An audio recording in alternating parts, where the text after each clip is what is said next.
Hey guys, this is Nick. Today we're featuring the 10 best strategy games or series of all times. These are the ones which stand out from the millions of games in the same genre and very fun to play. Strategy games are one of the most played games ever. They do not get the same exposure as big AAA titles, but the player base of this genre is massive and very loyal. Without further ado, let's start with our list. Sid Meier's Civilization series. Civilization is a series of turn based strategy video games, and there are six main games in the series. All titles in the series share similar gameplay centered on building a civilization on a macro scale, from prehistory up to the near future. Each turn allows the player to move their units on the map, build or improve new cities and units, and initiate negotiations with human or computer controlled players. The player will also use technologies to research. These reflect the cultural, intellectual, and technical sophistication of the civilization and usually allow the player to build new units or to improve their cities with new structures. In most games in the series, one way to win is by military conquest, achieving a certain level of culture, building an interstellar spaceship, or achieving the highest score among other means. Later games have introduced gameplay concepts and victories based on religion, economics, and diplomacy. Next, StarCraft II Wings of Liberty. It is a science fiction real time strategy video game. The game revolves around three species: the Terras, humans, the Zerg, a superspecies of assimilated life forms, and the Protoss, a technologically advanced species with vast psionic powers. Wings of Liberty has 29 playable campaign missions with unique features such as lava that floods the battlefield every 5 minutes, or forcing the player to move their units to high ground before they're destroyed. Between missions, player can choose units, buildings, and upgrades that are not available in the multiplayer missions. Units in StarCraft 2 have new abilities that encourage more complex interaction with the game environment, such as units can traverse varying levels of terrain or have the ability to teleport short distances. StarCraft 2 is praised for its engaging gameplay, as well as its introduction of new features and improved storytelling. Next on the list, Factorio.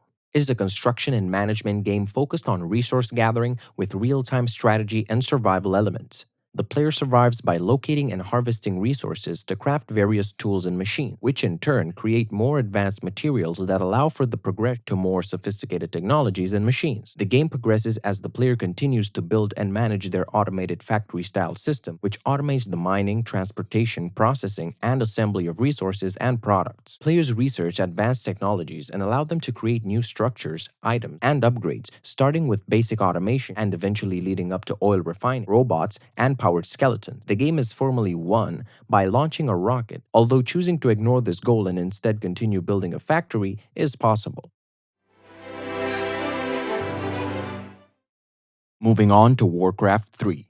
It is a high fantasy real time strategy game. In the game, players collect resources, train individual units and heroes, and build bases in order to achieve various goals or defeat the enemy player. There are a number of playable factions such as humans, orcs, the night elves, and the undead. Warcraft 3's single player campaign is laid out similarly to that of StarCraft, and it's told through the races in a progressive manner. Players can also play matches against the computer or against others using local area networking or Blizzard's Battle.net gaming platform. Warcraft 3 takes place on maps of varying sizes, such as large plains and fields, with terrain features like rivers, mountains, seas, or cliffs. During the game, players must establish settlements to gain resources, defend against others, and train units to explore the map and fight computer controlled foes. Next, Rome Total War. It's a strategy game that has two primary modes of play: a turn based single player campaign that takes place on an overhead map of the world, and a real time battle system that occurs on 3D battlefields. The game's main campaign takes place from 270 BCE to 14 CE, showcasing the final centuries of the Republican period and the early decades of the Imperial period of ancient Rome. Gameplay is split between real time tactical battles and turn based strategic campaign. Within the campaign, players manage the economy, government, diplomacy, and the military of their faction in an attempt to accomplish a series of objectives on a map that encompasses most of Europe, North America, and the Near East. On the battlefield, the player controls groups of soldiers and uses them to engage in combat with enemy forces. Next on the list, Age of Empires series. It is a series of historical real time strategy video games focused on events in Europe, Africa, and Asia, spanning from the Stone Age to the Iron Age. In game, the player is required to develop a civilization from a handful of hunter gatherers to an expansive Iron Age empire. There are a number of civilizations available, each with individual sets of attributes, including a varying number of available technologies and units. Each civilization has technologies unique to them, so that no civilization possesses all the technologies possible within the game. Advancement between ages is researched at the town center, and each advancement brings the player new technologies, weapons, and units. To assure victory, the player must gather resources in order to pay for new units, buildings, and more advanced technology. Resources must be preserved. No resources become available as the game progresses like trees. Once they are cut down, they won't grow back. Moving on to cities, Skylines. It is a single player open ended city building game. Players engage in urban planning by controlling zoning, road placement, taxation, public services, and the public transportation of an area. Players start with a plot of land, equivalent to a 2 by 2 kilometer area, along with an interchange exit from a nearby highway, as well as a starting amount of in game money. Players then work to maintain various elements of the city, including its budget, health, employment, and pollution levels.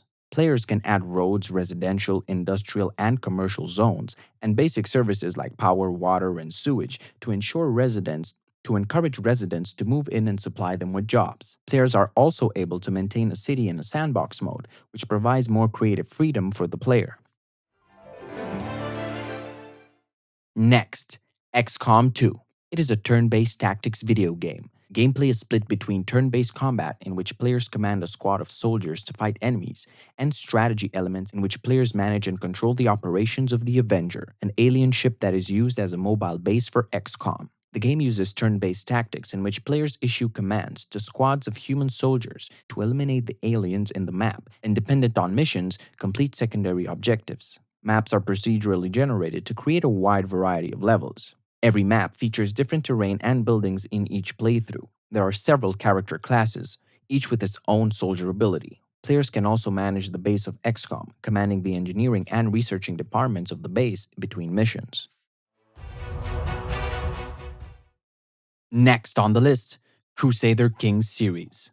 It is a grand strategy game series and dynasty simulator set in the Middle Ages. The game focuses on a trait-based individual whose primary goal is the growth and enrichment of their dynasty. These traits can affect character stats and behavior. Making choices that go against a character's traits will increase that character's stress. All religions and almost all government types are playable, and most leaders in-game adhere to the feudal, tribal, or clan government types. The only in-game objective is to obtain as many prestige and piety points as possible in order to surpass the various historically relevant European dynasties in the fictional prestige ranking. Over time, based on the territories and titles held, characters can be elevated upwards in status or regress and lose lands. And last but not least, Command and Conquer series. It's a real-time strategy video game franchise. The game typically requires the player to construct a base and acquire resources in order to fund the ongoing production of various types of forces with which to assault and conquer the opponent's base. In all games in the series, funds are required by specialized harvester units, which bring the cargo to a refinery structure. This in turn will convert the raw material into usable resources, expressed as credits. There are different factions, and all factions have structures and units with similar functions at their disposal. Games in the series also offered multiplayer game options via LAN and modem connection. All games in the series have also offered online play, as well as skirmish matches in which players can face AI enemies. And that was all for this list. Download any of the featured games and you will love them. Don't forget to hit the like button if you like the video and subscribe to see more in the future. See you next time.